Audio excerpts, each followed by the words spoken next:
Assalamualaikum warahmatullahi wabarakatuh. Perkenalkan, nama saya Dr. Wiwik Dewianti Habar, MKes SPDVE dengan NIDN 0918067101 dan NUPTK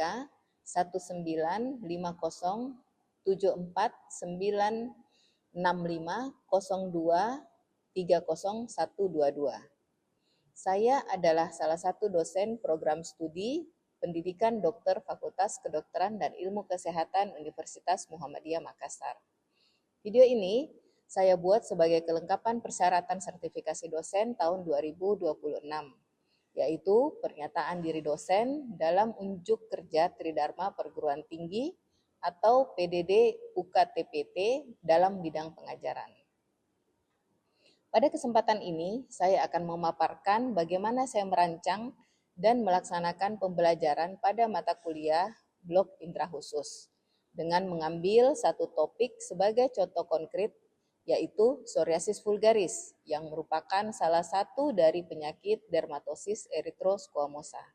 Blok indera khusus adalah blok yang membahas berbagai aspek kelainan pada sistem indera khusus yang ditinjau dari aspek etiopatomekanisme, gambaran patologi, dasar tata laksana yang komprehensif, komplikasi, serta prognosis penyakit, serta penanganan penyakit secara tepat dan terintegrasi. Blok indera khusus ini diberikan pada mahasiswa semester kelima program studi pendidikan dokter Universitas Muhammadiyah Makassar, dan proses perkuliahan ini berbobot 5 SKS yang berlangsung selama 5 minggu yang dilaksanakan di kampus Unismu Makassar. Metode pembelajaran terdiri dari kuliah, PBL, Minisoka, dan ujian akhir CBT yang seluruhnya dilakukan secara offline. Adapun capaian pembelajaran lulusan pada blok ini terdiri atas 4 CPL, yaitu mampu menerapkan ilmu biomedik, ilmu humaniora, ilmu kedokteran klinik, ilmu kesehatan masyarakat, serta konsep al-Islam dan kemuhammadiyahan dalam menganalisis masalah kesehatan secara holistik dan komprehensif. Kedua, menentukan diagnosa, tata laksana dan prognosis berdasarkan data klinik, bukti ilmiah, pemeriksaan penunjang yang rasional, dan ketersediaan sumber daya untuk pengambilan keputusan. Ketiga, mampu bekerja serta bertanggung jawab atas pekerjaan di bidang profesinya untuk meningkatkan kapasitas diri, sesuai dengan standar kompetensi dan kode etik profesi yang bernadaskan nilai-nilai Islam. Keempat, mampu menganalisis data dan informasi dalam pengambilan keputusan secara mandiri, kritis, sistematis, dan kreatif untuk keperluan pengembangan hasil kerja dan penyelesaian masalah kesehatan secara global. Pada mata kuliah ini, ada 4 CPMK yang diharapkan mampu dicapai oleh mahasiswa, yaitu mampu mengaplikasikan pengetahuan ilmu biomedik, ilmu kedokteran klinik, ilmu kesehatan masyarakat dalam penata laksanaan penyakit sistem indera khusus.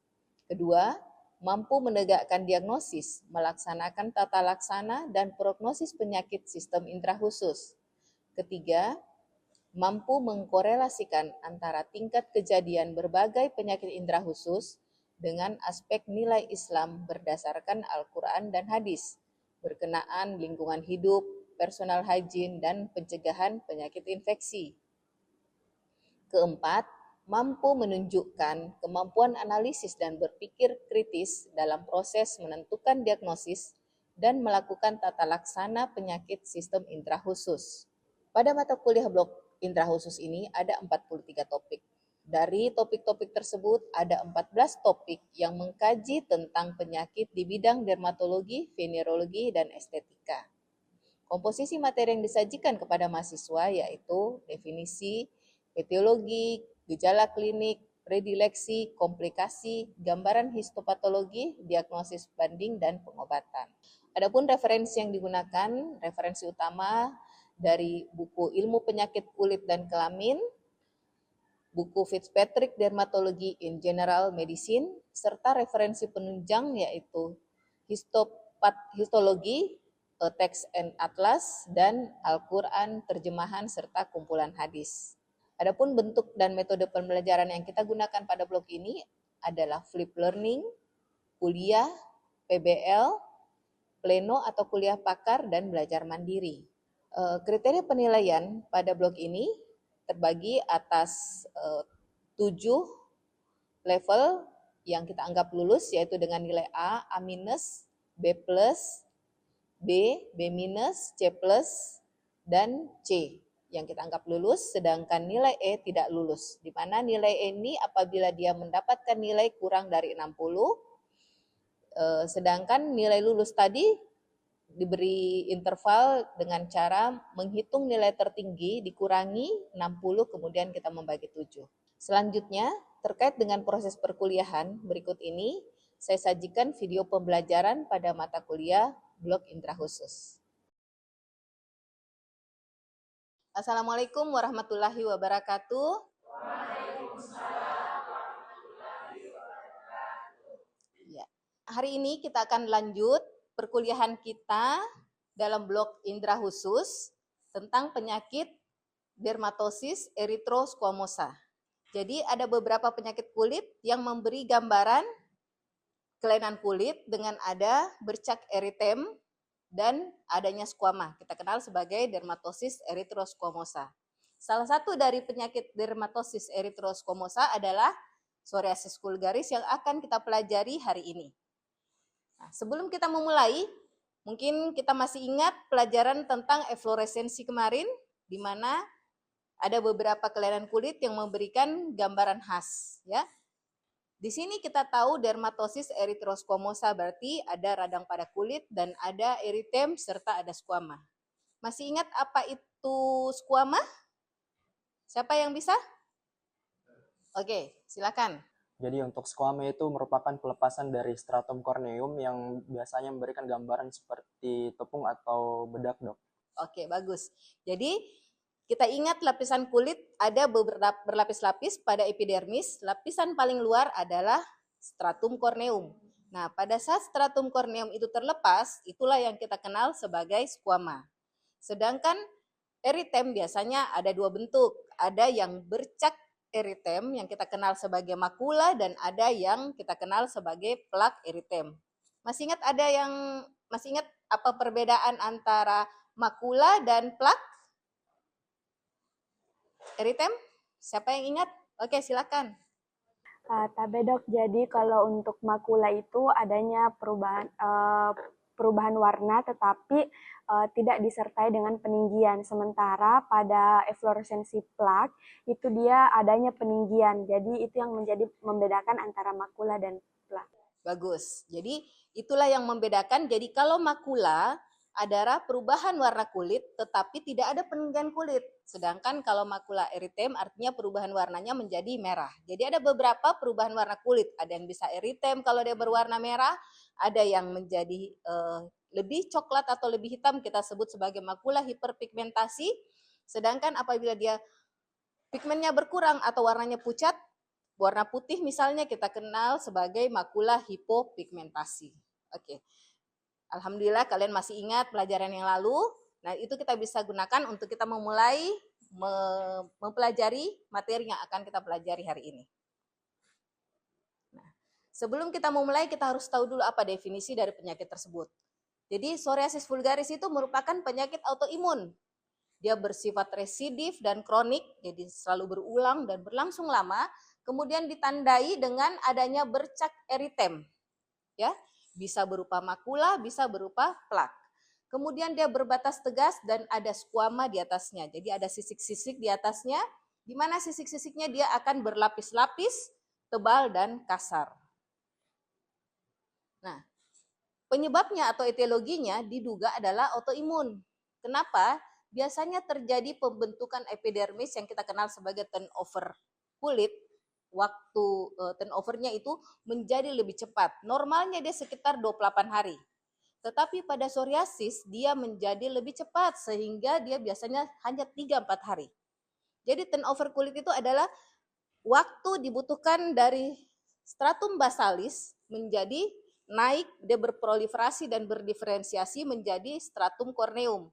Jadi normalnya di 28 hari, tetapi pada psoriasis dia menjadi lebih cepat, dia cuma 3-4 hari dia sudah sampai ke atas. Akibatnya adalah yang stratum corneum yang harusnya terlepas 28 hari itu belum terlepas, sudah muncul lagi dari bawah. Nah, itulah yang menyebabkan terjadinya stratum corneum atau squama yang harusnya terlepas tidak terlepas, dia jadi berlapis-lapis. Itulah tanda khas dari psoriasis.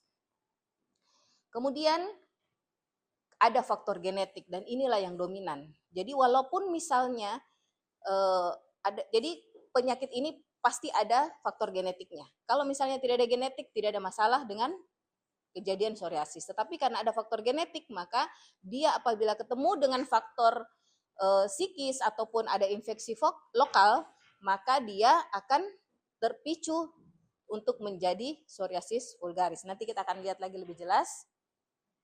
Nah, biasanya gejala klinisnya adalah gatal ringan.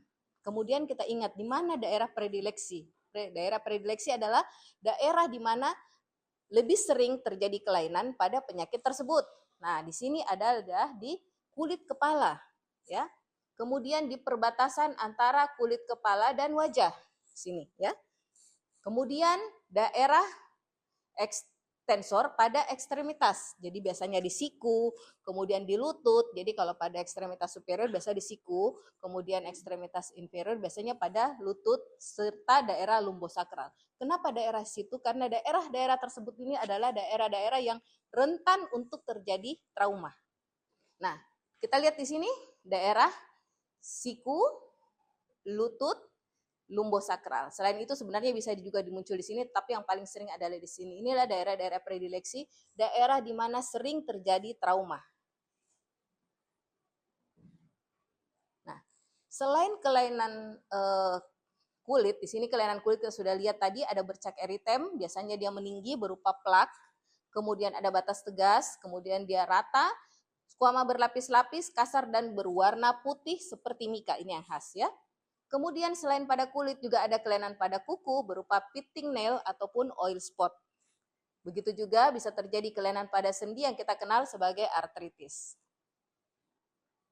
Nah, ini yang kita lihat dia ada plak eritem, lihat di sini daerah yang meninggi, kemerahan tetapi dia meninggi, kemudian ada squama-squama. Ini di kulit, kemudian ini di kulit kepala, ini batas antara rambut dan wajah. Di sini tebal. Ini squama berlapis-lapis seperti mika. Ya, ini yang khas pada psoriasis. Di sini kita lihat pada kepala. Kemudian ini pada batas antara wajah dan rambut. Di sini daerah lumbosakral tadi dan ini daerah lipatan yang kita kenal sebagai biasa psoriasis inversa, ya, pola di daerah lipatan. Kemudian nah, ini yang kita lihat ini plak eritem. Jadi dia ada peninggian kulit dibandingkan ini kulit yang normal, kemudian ada squama yang tebal warna putih, di sini seperti mika. Nah, ini dia bentuk yang sudah stabil dan kronik. Nah, ini yang ada tadi saya sebutkan ada kelainan pada kuku. Di sini kita lihat, di sini kalau kukunya ini seperti titik-titik, dia tertekan, itu yang disebut sebagai pitting nail. Jadi seperti tertusuk-tusuk titik, ini namanya pitting nail. Nah, kemudian ini yang oil spot, lihat seperti tetesan minyak. Kenapa ini kelihatan seperti ini? Karena kuku, di bawah kuku ada kulit. Nah, kulit yang di bawah kuku itu menebal sehingga kuku terdorong ke atas. Jadi dia seperti ini jadinya. Ya, terdorong, sedangkan ini pitting nail, lihat agak ada lekukan-lekukan ke bawah, ini yang disebut sebagai pitting nail, sedangkan ini adalah sudah terjadi distrofi dari kuku. Kukunya sudah rusak akibat dari penebalan kulit yang ada di bawah kuku, ya. Kemudian ini yang kita lihat kelainan pada sendi, pada psoriasis vulgaris, yang kita kenal sebagai artritis, psoriatic arthritis. Di sini kelainan pada sendi-sendi, biasanya di sendi jari tangan. Nah, ini kita lihat lagi, berikutnya adalah fenomena Auspitz. Apa itu fenomena Auspitz? Yaitu kita melihat lesi yang ini ada squama di atas putih, kemudian ini ada plak eritem di bawahnya. Kita melakukan goresan menggunakan pinggir dari objek gelas sama seperti yang tadi. Di sini kita mengangkat, kita gores sampai semua skuama terlepas. Begitu skuama terlepas, kita gores lagi sedikit, biasanya dia muncul titik-titik darah seperti ini, ada titik darah. Ya, itu adalah fenomena Auschwitz positif.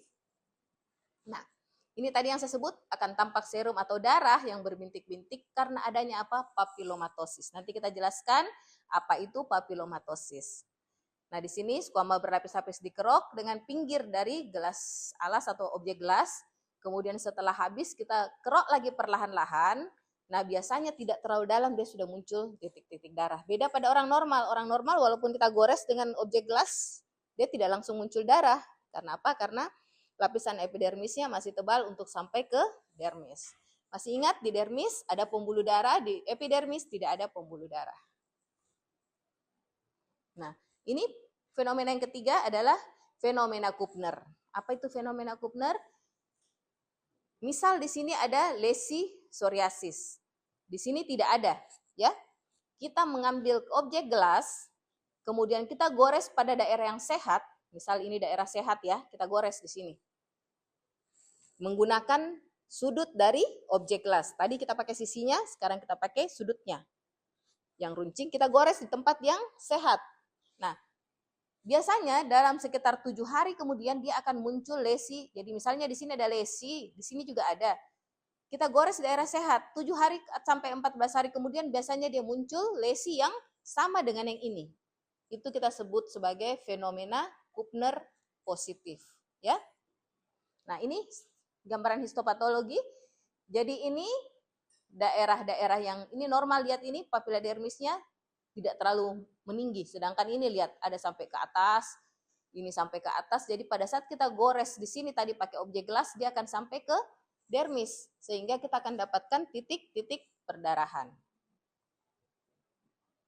Nah, ada beberapa diagnosis banding. Masih ingat diagnosis banding itu adalah kelainan kulit yang mempunyai kemiripan dengan penyakit tersebut, tetapi ada hal yang membedakan. Contoh, sifilis stadium 2, dia juga berupa bercak eritem, tetapi tidak ada gatal, kemudian mungkin dia awalnya ada kontak seksual, dan mungkin sebelumnya ada riwayat ada ulkus pada genital. Sedangkan kalau psoriasis tadi kita tahu dia bercaknya tebal, kemudian dia ada gatal walaupun dia ringan, ini tidak ada gatal sama sekali. Kemudian yang berikut adalah dermatitis seborrheic. Kalau dermatitis seborrheic, dia adanya di tempat yang kaya akan kelenjar sebasea. Jadi predileksi, misalnya kita tahu yang kaya akan kelenjar sebasea adalah kulit kepala, mirip dengan psoriasis. Tetapi dia ada di dada ataupun di daerah wajah, ya. Kemudian daerah punggung bagian atas itu daerah yang kaya akan kelenjar sebasea. Jadi munculnya dia di situ. Jadi ingat tadi predileksinya psoriasis di siku ataupun lutut, daerah-daerah yang gampang terjadi trauma. Jadi dari predileksi sudah bisa membedakan ya. Kemudian skuamanya juga berbeda. Kalau dermatitis seborrheic karena dia daerah yang kaya akan kelenjar minyak, tentu skuamanya akan berwarna kekuningan, tidak seperti mika putih yang pada psoriasis ya. Kemudian diagnosis banding yang berikut adalah dermatofitosis. Jadi penyakit infeksi kulit yang diakibatkan oleh dermatofit. Dermatofit itu merupakan jamur superficial yang ada yang didapatkan hanya pada stratum corneum, ya. Jadi dia disebabkan oleh jamur. Nah, biasanya dia menyerupai psoriasis pada stadium yang sudah penyembuhan, jadi tidak terlalu tebal skuamanya, ya. Kalau dermatofitosis juga tidak terlalu tebal skuamanya seperti itu. Biasanya dia skuamanya lebih tipis dibandingkan psoriasis. Nah, ini gambaran tadi yang saya bilang, sifilis sekunder. Lihat, dia skuamanya tidak tebal, dia lebih kecil-kecil. Biasanya kita kenal sebagai Roseola sifilitica. Kemudian, nah ini dermatofitosis yang disebabkan oleh jamur. Biasanya dia ada makula eritem ataupun plak eritem. Tetapi dia bagian tengah, dia ada seperti menyembuh. Lebih mirip dengan kulit yang sehat. Itu kita kenal sebagai central healing. Kemudian daerah tepinya lebih aktif. Kita lihat di sini lebih eritem. Karena apa? Karena jamur. Dermatofitosis ya, dermatofit itu akan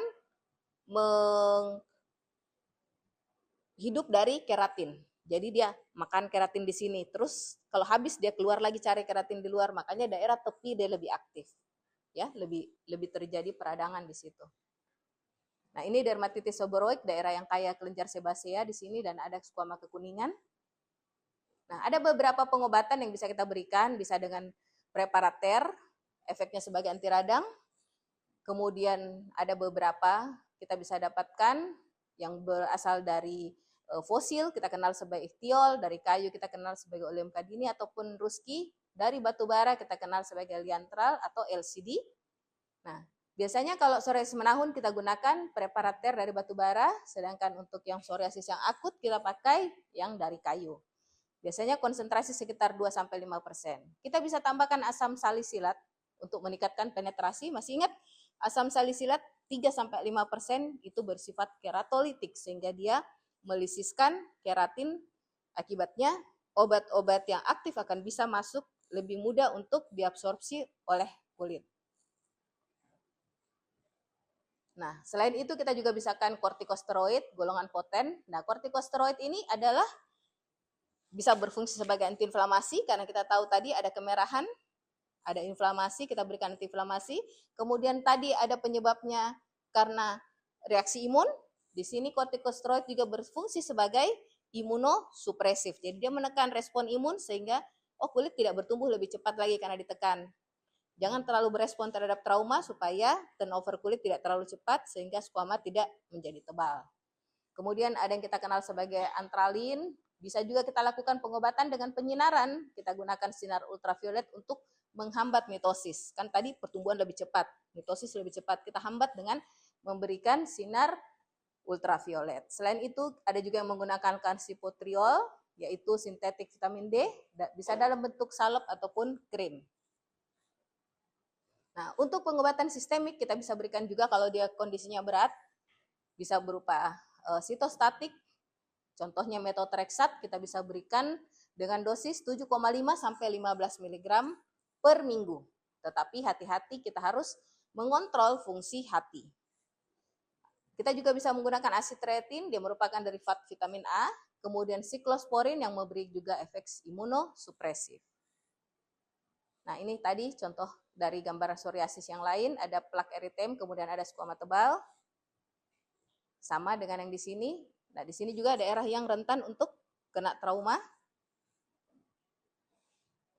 Ini pada lutut, lesinya sama. Ini pada daerah betis, mungkin dia sering tergesek daerah betisnya sehingga muncul lesi yang seperti ini. Nah, ini di daerah perut. Nah, ini yang lumbosakral, di sini kena trauma juga, gampang untuk muncul.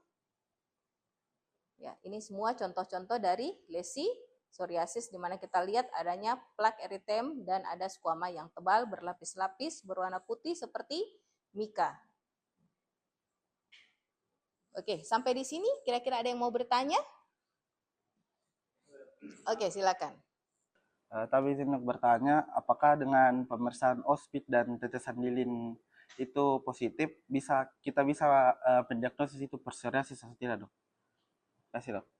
Bagus ya pertanyaannya tadi yang ingin menanyakan apakah dengan adanya fenomena tetesan lilin ataupun ospit yang positif kita sudah bisa menegakkan diagnosis psoriasis.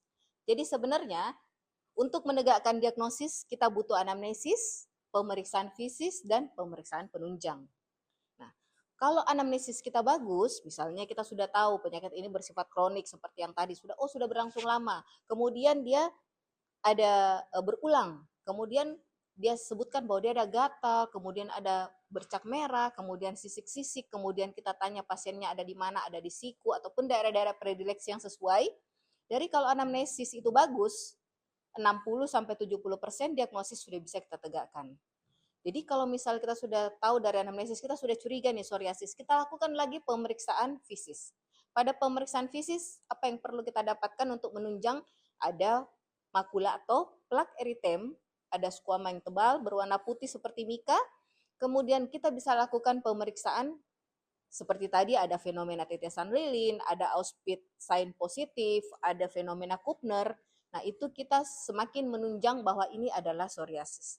Tetapi untuk memastikan lagi, kita bisa melakukan pemeriksaan histopatologi, kita ambil biopsi kulit, kemudian kita periksa, kita akan lihat ada tadi hiperkeratosis, ada parakeratosis, akantosis, papilomatosis, dan itulah tanda-tanda yang bisa kita temukan, ada abses Munro, dan itu tanda-tandanya tadi yang memberi gejala yang kita lihat pada pemeriksaan fisis tadi. Jadi ada papilomatosis, kita akan dapatkan ospit positif.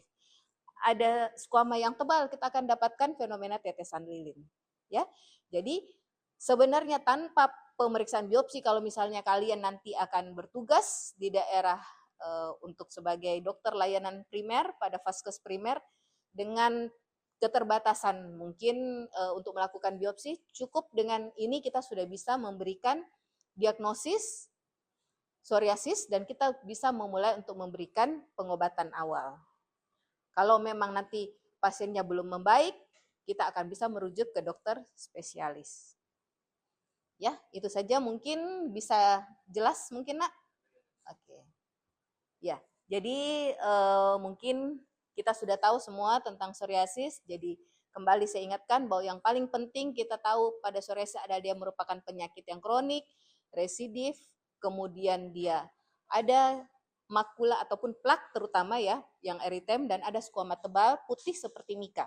Dengan ada pemeriksaan fenomena tetesan lilin positif, ospit sign positif dan fenomena Kupner positif serta adanya hasil biopsi kulit yang kita dapatkan. Untuk terapi tentu kita akan berusaha untuk menghilangkan gejala dengan apa eritemnya, kita berikan antiinflamasi, kemudian kita ingat bahwa dia ada respon imun yang berlebih sehingga kita berikan imunosupresif, kemudian kita bisa memberi edukasi kepada pasien karena kita tahu itu penyebabnya ada trauma, kita minta untuk menghindari trauma.